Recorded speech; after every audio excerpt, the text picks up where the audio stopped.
Hayon na nga ho mga kababayan, natapos na ho ang unang linggo ng impeachment trial nitong si VP Sara dyan sa Senado.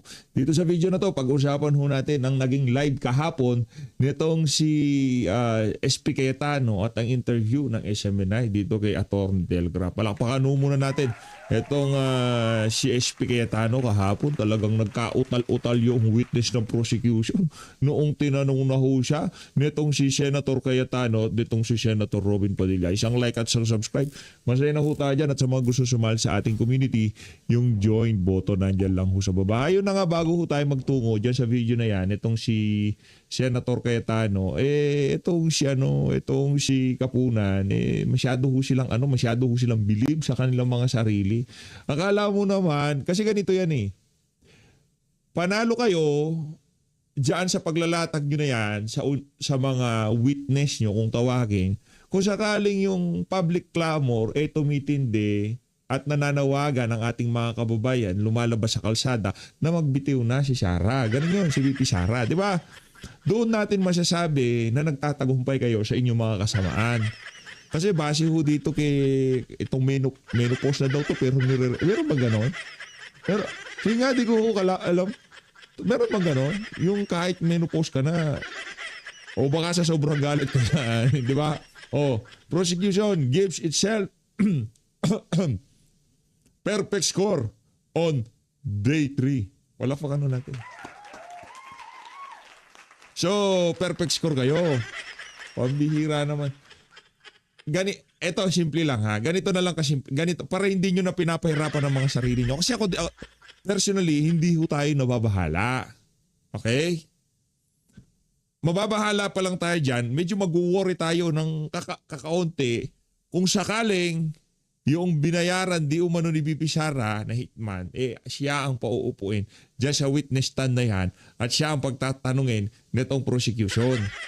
Maliban doon, wala hong witness na makakapagpatayo ni isa sa ating balahibo dyan sa impeachment trial na yan. Kung hindi din lamang yung di umanong binayaran ni VP Sara ang mapaupo nyo sa witness stand na yan, wag na kayong magbida-bida. Sabihin nyo na gusto nyo sabihin, paniwalaan nyo na yung mga gusto nyong paniwalaan hanggat hindi lumalabas sa kalsada ang ating mga kababayan para manawa. Yung organic hindi yung mga bayaran. Tapos pabaling-baling pa yung panga, di ba?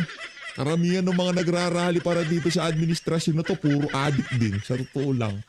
Binibigyan sila ng pang PSG. Di ba? Kung sakali, ramdam na, kahit kayo mga kababayan, wag na ho kayo mabuisit dito kay Kapunan, dito kay Lugitan. Anong pangalan ng abogado na yun? Yung tumutuloy yung sipon, yung merong residue lumalabas sa ilong niya. Di ba? Wag na ho kayo magalit sa mga yan. Simple lang. Pagbukas nyo na social media nyo, pagka ang nabasa nyo na, naku, VP Sara, alanganin ka. Pagka ganun na ang nababasa nyo sa mga ordinaryong Pilipino, nagtatagumpay ang kasamaan ng prosecution. Pero habang hindi tayo umaabot doon, naglalaro lang ho tayo dito. Injustice Committee 2.0 lang ho ito mga kababayan. Huwag ho kayong kabahan.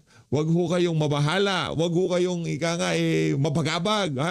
Kalmado lang ho tayo. Pagka nasa side ho tayo ng katuwiran at katotohanan, gayahin ho natin itong si VP Sara. Kalmado lang. Para dito sa prosecution, kung perfect score itong ikatlong araw na to, di palakpakan para sa inyo. Pero ito sinisigurado ko, ni isa sa mga nanood ng impeachment na yan, baka 10 wala pa kayong nakumbinsi na talagang betrayal of public trust yung pagbabantang ginawa nitong si VP Sara. Punta na ho tayo dito kay Senate President ng Sambayan ng Pilipino. Yan yung President kasi Senate President natin sintu-sintu Di ba man takay mo, ikaw Senate President, ayaw mong maging presiding officer sa impeachment. Ano ka si Raulo? Ako excited talaga ako. Gusto kong makita ang pumupukpok ng martilyo to Di ba? Gusto ko, si Chis Escudero kasi parang naglalaro di ba? Dito ako. Pinagbigyan kita kahapon. Ikaw na ang pagbibigyan ko. Yung tipong, sige, bigyan kita leeway. Kay Risa Ontiveros. Dapat doon pa lang, sa pagbanat pa lang ni Risa Ontiveros, remind ko ang ating gentle lady. Salamat kaayo, di ba? Dapat ganun kaagad Kaso pinasagot pa niya, kaya nagkanindot-tindot at kung ano-anong kabalbalan na naman ang ginawa nitong si Risa Ontiveros. Ito si Senate President ng Sambayan ng Pilipino, SP Cayetano. Game! Magandang hapon sa lahat ng aking friends and family sa Facebook. Third day ng impeachment trial, Wednesday. God willing, hindi masama ang tama ng bagyo pero maraming Sana. lugar ay meron pa rin Ingat, rainfall warning kaya mag-ingat tayo lahat. So I thought of checking in with my Facebook family. So we always start with praising God.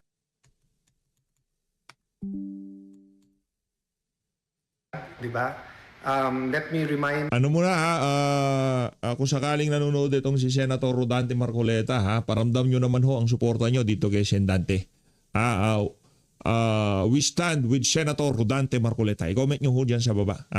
Magpadala kayo ng mensahe ng pagsuporta dito kay Senator Rodante Marcoleta kung sakaling nanonood siya dito sa video na to. Mali natin, pinapanood pala tayo ni Sendante. Hindi natin alam, di ba? At least, kung sakaling nanonood si Sendante, in-scroll niya, nabasa niya yung mga comment nyo, kahit paano nakapagpahatid kayo ng pagsuporta. Alam ko naman malakas ang loob ni Sendante, hindi niya kailangan yung ating mga mensahe, pero higa nga para mailabas din natin yung ating mga saloobin dito sa ginawa ng bangag admin na to kay Senator Rodante Marcoleta. Walang question dyan na yung mental fortitude ng Rodante Marcoleta pagdating sa mga ganyang klaseng bagay, hindi matatawaran, di ba? Handa yan, di ba? Handa yang si Sendante sa mga ganyang klaseng kaganapan sa kanyang buhay. Pero bilang isang government official, siguro dito kasi pagka nakulong ka, medyo hindi yan lowest point ng buhay mo, di ba? Parang ang dating parang karangalan pa nga mahirap. Mahirap na karangalan kasi kukulong ka, lalayo ka sa pamilya mo. Nangyari, tayo mga taga-suporta niya, kahit pa paano, kung sakaling pinapanood niyo ito, mag-comment kayo sa baba, magpahatid kayo ng mensahe ng pagsuporta sa ating pinakamamahal na Senator Rodante Marcoleta. Walang question na nga yung lakas ng kaisipan ni Sendante, tatag ng damdamin niya, naniniwala ako, magba-vice president pa yan. Yan lang ba, hindi niya malalampasan? 110%. Pag naging VP si Senator Rodante Marcoleta, maraming makukulong. Ngayon, final na ang decision ko. Rodante Marcoleta for Vice President. Kahit ayaw niya tumakbo, ikakampanya ko na siya. Rodante Marcoleta for Vice President. I-comment nyo ko dyan sa baba. Rodante Marcoleta for Vice President. Sa pagkakakulong niya na yan, anak ng Petrang Garapata. Maraming. Tuloy natin. And myself, remind everyone na kahit anong sama ng araw, kahit anong sama ng panahon, kahit anong struggle, disaster, calamity, there's always something or many things actually na pwede nating pagpapasalamat sa Panginoon. Sabi nga, God is sovereign, di ba? Naalala ko po yung lecture nung isang pastor nung sinasabi niya, di ba, na si Moses, sa lahat ng ginawa niya para sa Israel, para sa Israelites, sa pagsunod niya sa Panginoon, gustong-gusto niya makapasok sa promised land. Nag-argue pa siya, pat sabi nga ng Panginoon, huwag ka na mag-argue. At he passed away in this life na hindi nakapasok ng promised land. Of course, why is a different issue. But remember one time, di ba, Brad Jeremiah, yung gumawa ng shelter, ang Panginoon Jesucristo, tapos kinakausap doon kasama si Moses. Kaya nung nagkaroon kami ng chance to go to Israel, tapos tinignan yung isang plane, yung isang mataas na lugar, tinitingnan yung plane. Sana makapunta rin tayo sa Israel, no? Kaso ngayon dyan matindi ang nangyayaring sigulot, no? Sana kahit isang beses lang sa buhay natin makita natin yung lugar na yan, ha? Holy Land, no? Sana makita ho natin. sa baba at sabi, yun daw yung lugar kung saan natatanaw ni Moses ang Israel. Pero actually, so I think nasa Jordan side to. Nasa Jordan, so tinitingnan yung Israel, pero hindi pa siya nakapunta doon. So I'm not exactly sure nung location, but my point is, we cannot second guess God.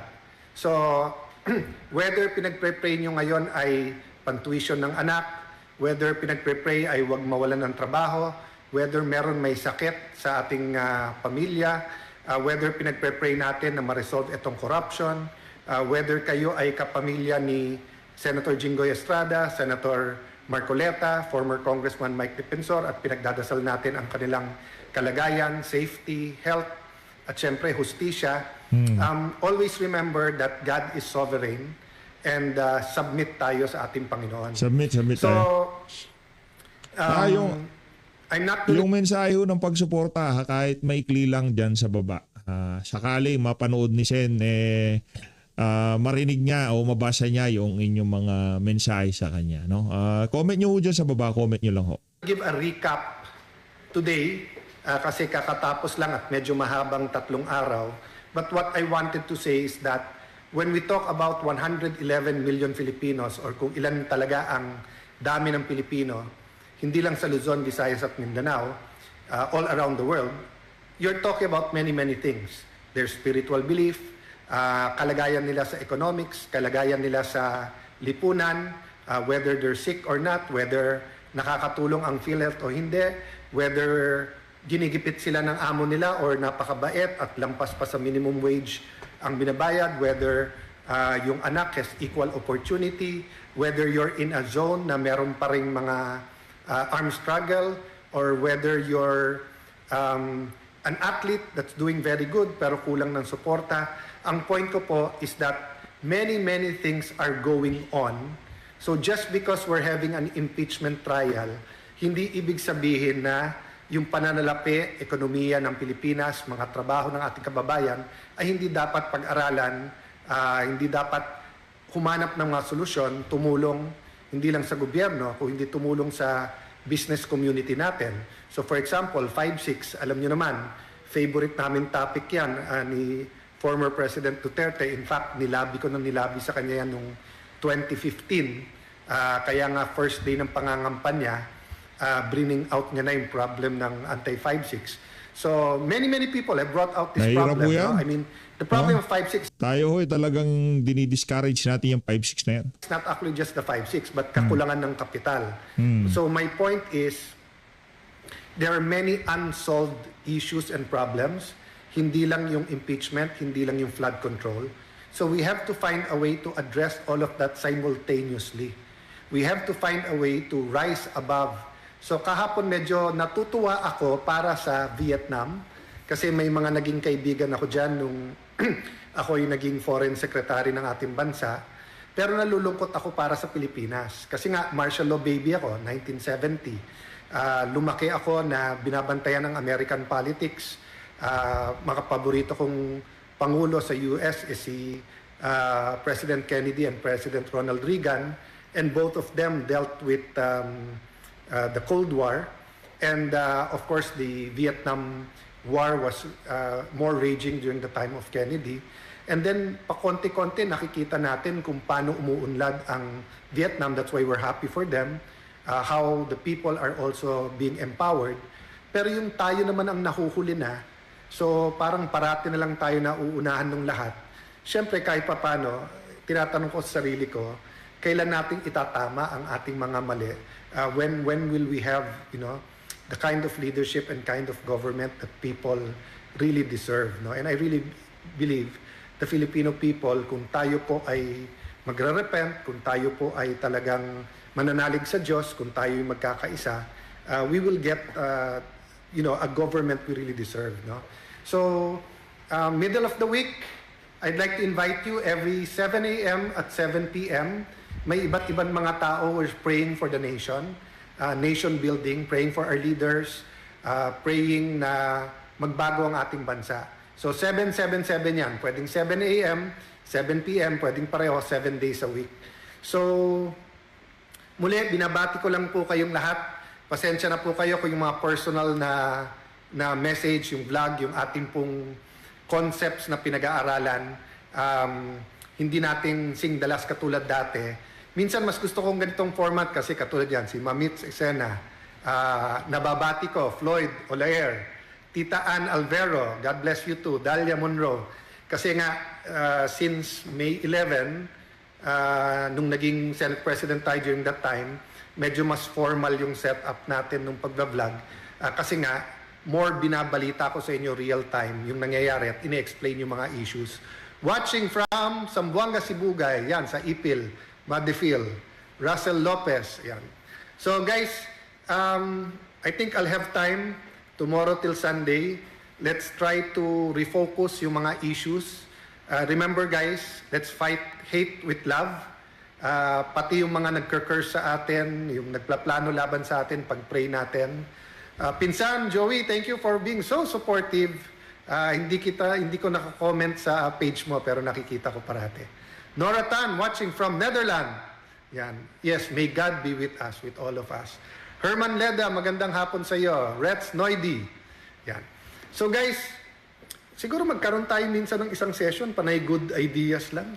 Ano yung mga problema ng bansa at anong matutulong natin. But guys, pag-isipan nyo lang more or less 30 weeks. Kung hindi po short term, 30 linggo ang impeachment. Grabe. Siguro naman sa 30 linggo, Nakaisang linggo pa lang ho tayo, 30, di 29 pa.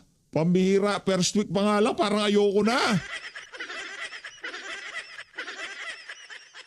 30 linggo? Ilang buwan to? Pambihira. Ito fearless forecast ko, pagkatapos ng 5th week, wala nang manunood nito. Mabad trip na yung mga kababayan natin. Paulit-ulit lang. Narinig na namin yan sa Injustice Committee ngayon, pinag-uusapan na naman. Pambihirang yan. kahit sabihin mong every 3 weeks may isang hearing yung Blue Ribbon Committee, baka naman magkaroon ng 1, 2, 3 Blue Ribbon, magkaroon ng linaw. At bakit to paulit-ulit? Hindi dahil po may tina-target, kung hindi, dahil po hindi magbabago ang ating gobyerno, hindi masusugpo yung corruption, hindi po magkakaroon ng repentance, reform, renewal, kung hindi masosolve ang ganito kalaking corruption issue, and if we will allow that hundreds of billions of pesos ay umiikot in a corrupt way.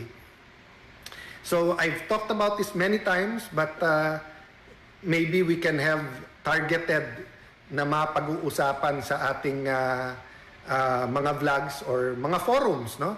And in fact, maganda nga mga forums, hindi one-sided. Halimbawa sa mga universities, kung may 3 grupo, kahit hindi magkakasundo ng mga kabataan, ng mga professors na basta't one topic at a time, whether impeachment, whether flood control, pero may mga common denominators yan.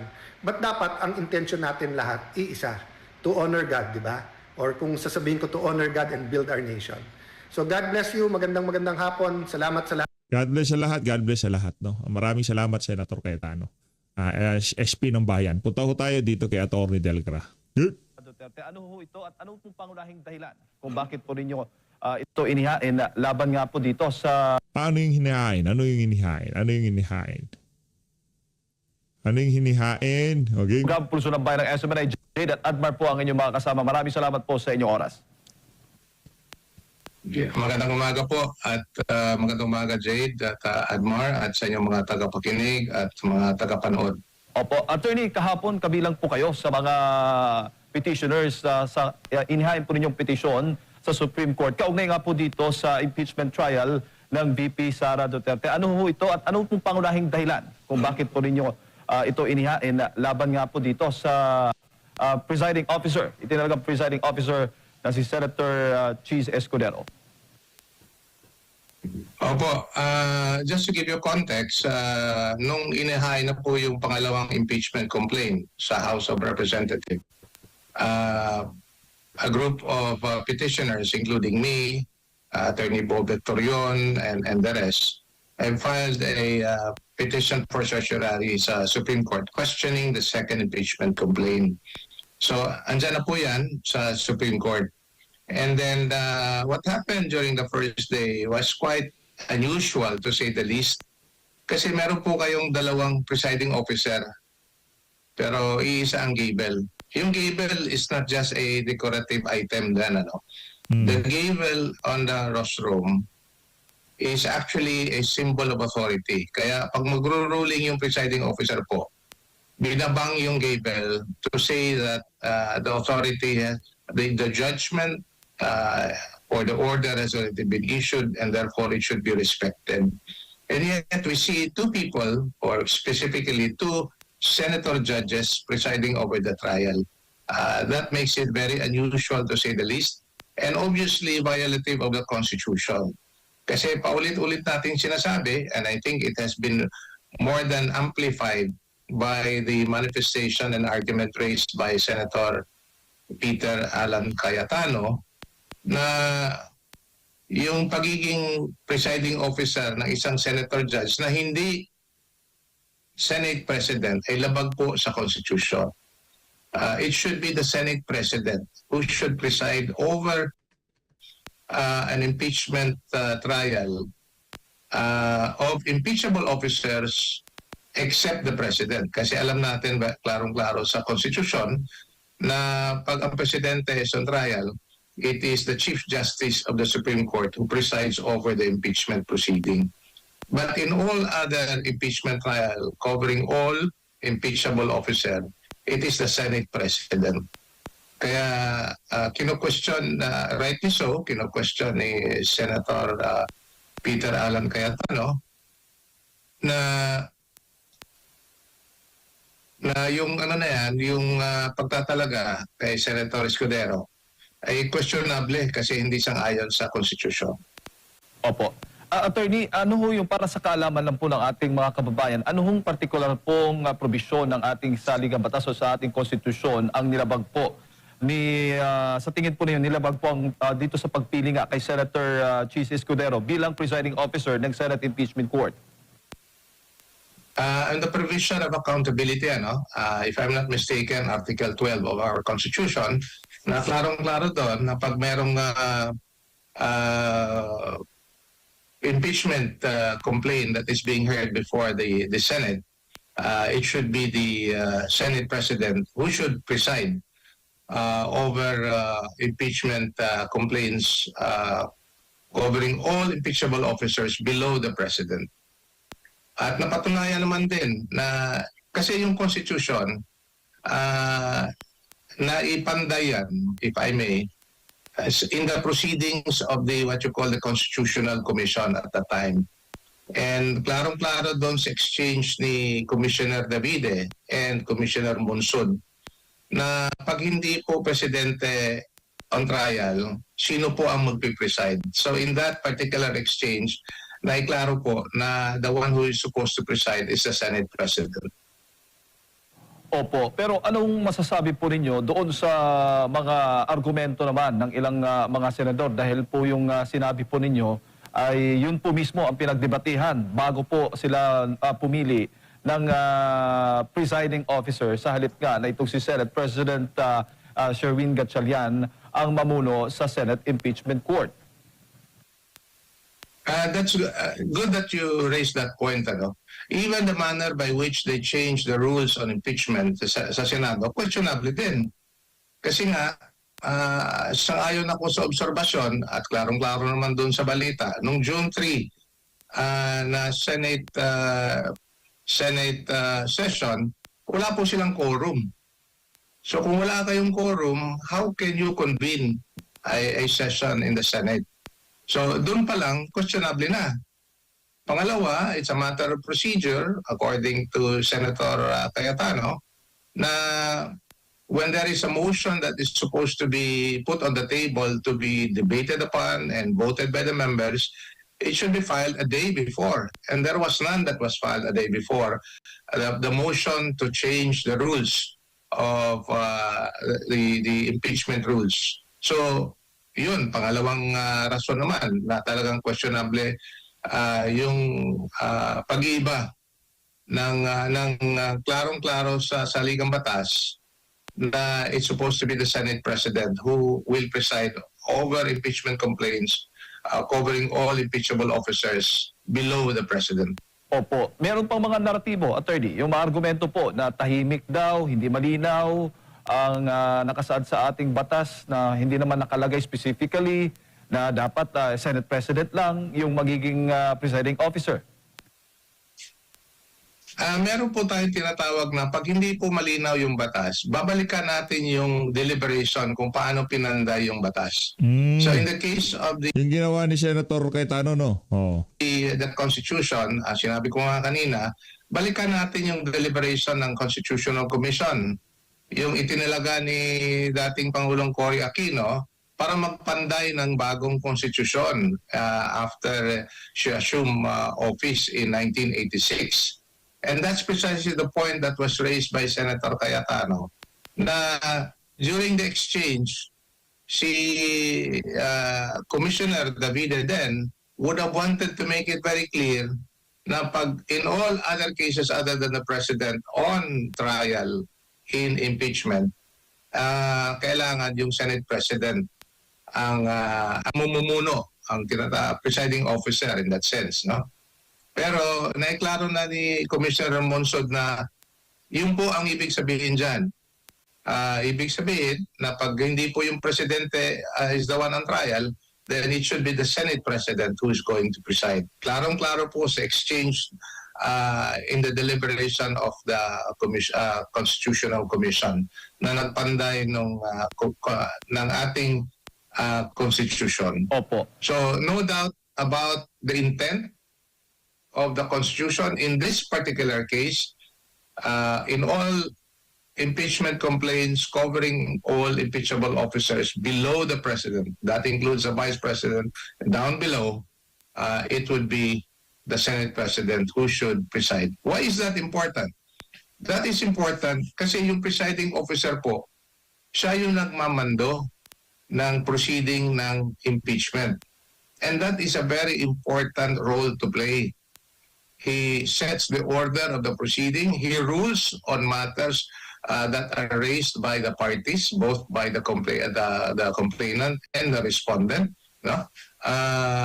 Yung senator judges are there if there is a motion or if there is a point by which a senator judge may raise to make a formal vote. Ibig sabihin, hindi lang po yung presiding officer ang magde-decide on a point of procedure or perhaps a point of substance, say for example, admissibility of evidence,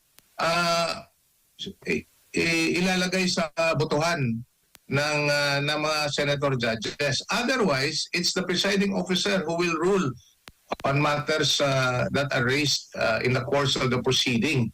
So very important po yung papel na ginagampanan ng presiding officer sa isang impeachment trial. Opo. Ang sagot naman po ni Senator Judge Tito Soto doon po sa inyo pong sinabi tungkol sa mga framers, yung minutes daw ng Constitutional Commission ay reference source lamang. Ano po? Hindi ko nakuha. Reference source. Parang reference lang. Baga, sa tingin ho ba ninyo, mababa yung tingin po niya doon sa mga framers at baga wala po siyang puwersa na maidudulot o epekto doon po sa pinag-uusapan po nila ngayon? I beg to disagree. Kasi yung pagpanday po ng Constitution na yan, yung ugat ng lahat ng provision ng Constitution, nanggagaling po sa deliberation ng Constitutional Commission. So hindi po natin babaliwalain. Yung mga nangyari po para ipanday, isaayos at yung Constitution that we now have. That's precisely why even in cases that reach the Supreme Court would make reference to. Ibig sabihin, babalikan nila paano pala nangyari yung pagpanday ng isang batas or in this case the Constitution. They would always refer to the minutes of the deliberation before when a law was passed in Congress, or in this case, the minutes of deliberation of the Constitutional Commission. So that's a very important pieces of material by which we would be able to draw conclusion kano talaga ang sinasabi ng Constitution. Opo. Meron pa pong isang argumento na itong impeachment, Senate Impeachment Court ay sui generis o hineres ba o nabubukod tangi dahil siyempre wala daw makukulong, wala namang civilly liable dito sa impeachment court na ito. Kaya maaari po yung mga senator judges ay magsagawa o magbago o mag-amend po ng kanilang mga patakaran sa kanilang kakayahan bilang mga senator judges kung sino po may pinakamaraming boto ayun po yung masusunod. Ano tingin po ninyo diyan? Pagsabotohan po yan. Let's look at the impeachment proceeding as it is. This is my position on the matter. Make no mistake, any impeachment proceeding that reaches, or any impeachment proceeding that is initiated in the House is always political.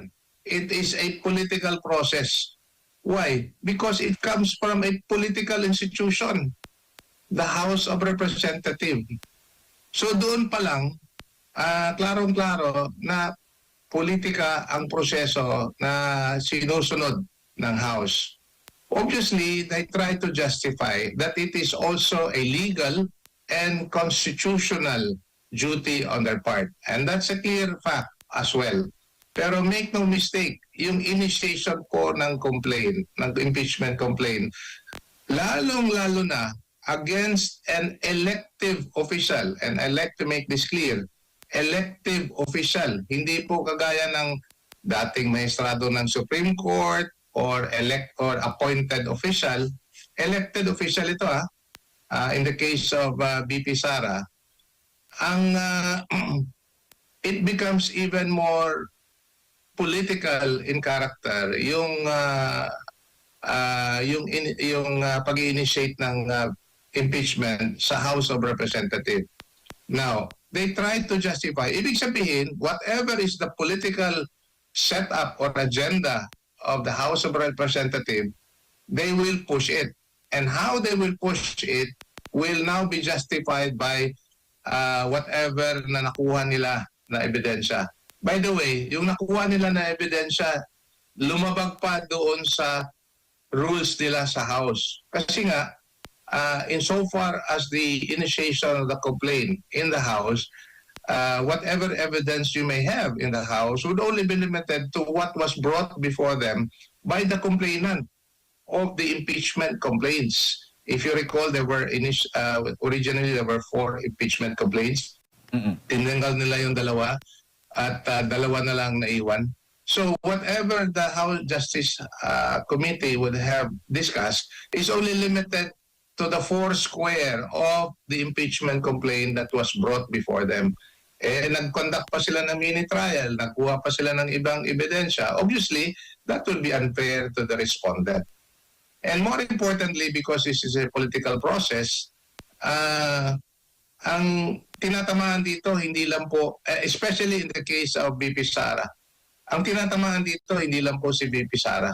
Ang tinatamaan dito, yung bumoto sa kanya, the 32 million voters who wanted her to stay as Vice President until the end of her term. So yun po ang klaro dyan. Now, bringing the case to the Senate, as you have said, and now it becomes, hindi mo mawawala yung political character ng prosesong ito. But nevertheless, makikita mo sa araw-araw na paglilitis yung tinatawag na legal at constitutional mechanism on trying to address accountability of the one on trial. So, yun po ang nakikita natin dyan. Pero sa likod nito na nakikita natin dito, huwag nating kalimutan kung ano yung pakay. What is the objective of all this? Is to remove the Vice President, not to convict. Actually, the word that they use is convict. But actually what it means is just to remove her from office. The common reference of conviction is may kaakibat na penalty, like you have to serve sentence in prison, so to speak, no? Pero eto wala. The only objective here is to remove her from her elective office, and that will disenfranchise 32 million Filipino voters. So yun po ang klaro dito. Opo. Attorney, habang nagpapatuloy, habang kini-question po ninyo itong legalidad nga ng pagpili sa presiding officer, ano yung magiging epekto naman po nitong inyong petisyon? I don't want to get into the merits of it kasi we have filed a supplemental manifestation and motion arising from this very recent event of the first day on trial na iba yung presiding officer. So we leave that to the Supreme Court to address the matter. Opo, opo. Bago ko lang pasok kay Partner Admar, basta ang pinakalayunin lang din po ninyo ay pansamantala po munang ipatigil itong ginagawang impeachment proceedings doon po sa inyong petisyon. Among others po, among others, that is what we're trying to seek remedy from the Supreme Court. Attorney, mayong buntag si Admar po ito. Noong day 1 po, mismo ang presiding officer na si Senator Chis Escudero ang nagbigay linaw na tungkol doon sa threshold. No? And kahapon, muli siyang tinanong kung yun ba ay opinion lang or magiging kumbaga parang magiging ruling na ng impeachment trial at kinonfirm nga ito ng presiding officer. So, wala na tayong dapat pag-usapan pa sa threshold at hindi na ito mababago or pwede pa ito mababago sa pag-usad ng impeachment trial attorney sa kanila mismo dyan sa impeachment court? On that score, Admar, I give credit to Senator Chis Escudero sa paglilinaw na ginawa niya. Paglilinaw. Pero sa ating mga abogado, hindi na kailangan no need to clarify further kasi klarong-klaro naman din sa Constitution na yung threshold is always 16 or 2/3 of the members of Ay, by the way, wala na ho muna tayong dyan. Wala na ho muna tayong point system. Kasi, ano na ho tayo? Ang tawag dito? Wala na impeachment. Next week na ho yun. the Senate. And by Nakabase pala sa impeachment. precedence, no, sa lahat ng mga impeachment trials in the past, ganun naman din talaga yung threshold. So ang tanong ngayon, kung pinag-iiritan na ibababa mo yung threshold, bakit? May precedence na. In all lahat, from panahon ng dating Pangulong Estrada, ni Chief Justice Corona, lahat. So ibig sabihin, why would you change the rules now? Because they have been very faithful to the provision of the Constitution in the past. So there is only one obvious reason para medyo madali na ang paghahatol ng conviction laban kay VP Sara. I hope they will not tinker with that again. Pinag-ihiritan, mahirap na pag-ihiritan kasi we are now again violating the Constitution insofar as that point of the threshold vote for conviction is concerned, or acquittal for that matter. Opo, nabanggit mo si Vice President Sara Duterte. Ano naman po yung inyo pong magiging opinion ukol nga po doon sa kanyang maikli pero malaman na pahayag na hinungot niya sa Invictus, in this bloodbath and bludgeoning, I will be blooded but unbowed. Maraming salamat, Attorney. I fully agree with that. Maintindihan ko yung VP Presidente. Alam naman din natin sa karamihan, we have been following this episode in her life. I'm referring to the impeachment against her. Talagang binubugbog siya. At pag tinatanong siya, maikli lang ang sinasabi niya. Kung pwede nga lang, hindi na siya sasagot eh. So if you would try to look at, kayo na nasa media, from last year until now, ilang beses ba lumalabas yung House Prosecutor o yung House of Representatives para bugbugin yung Vice Presidente sa harap ng publiko, sa harap ng media? I-compare mo yung katiting na mga instances ng Vice Presidente na lumapas sa media, sa publiko, na magkomento sa kanyang kaso. Malayong-malayo po. Kaya I fully agree na talagang binubugbog siya. Pero knowing her character, she will be unbowed till the end. Opo, at matapos nga po ito ay na nagkaroon ng pagnanais ang prosekusyon or paglilinaw kung magiging witness ba or magiging hostile witness ba or maaari bang maipatawag. Nagkaroon siya ng paglilinaw po doon sa impeachment court. Sa tingin niyo po, mauobliga ba ng kung halimbawa sinasabi naman na meron siyang mga legal doon yung nasa depensa niya, mauobliga ba ng impeachment court na mapatawag ang sinasakdal po, attorney? Depende po yan sa impeachment court. If they find the need to give that, given the need based on the reasoning of the argument of the prosecution asking her to be a hostile witness. Pero isa lang yung nakikita, merong pumasok sa isip sa ngayon. Bakit mo ipapatawag yung inaakasa mo titistigo para sa iyo? Napaisip lang ako, kulang ba yung ebidensya nila? Insofar as the evidence that they're trying to present before the impeachment court, na kailangan nilang ipapatawag yung inaakuso nila para titistigo para sa kanila. And you don't expect the respondent, even if she will be called as a hostile witness, you don't expect her Opo. to testify against of the prosecution who called a hostile witness. So,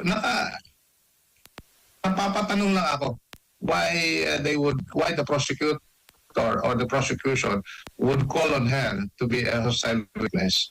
Kaya napaisip lang ko, kulang ba yung ebidensya nila? Yun lang. Opo. Doon naman po sa naging desisyon ng impeachment court, ukol naman po doon sa motion ng depensa na i-exclude ito pong kanilang witness na si Agent Calilong ng NBI. Hindi sila pinagbigyan, citing doon sa naging desisyon ng Korte Suprema ukol kay Enrile versus Sandigan Bayan. Kasi kine-question kasi ng depensa na itong witness nila ay hindi naman nakakasama doon sa articles of impeachment na inihain doon sa Kamara, attorney.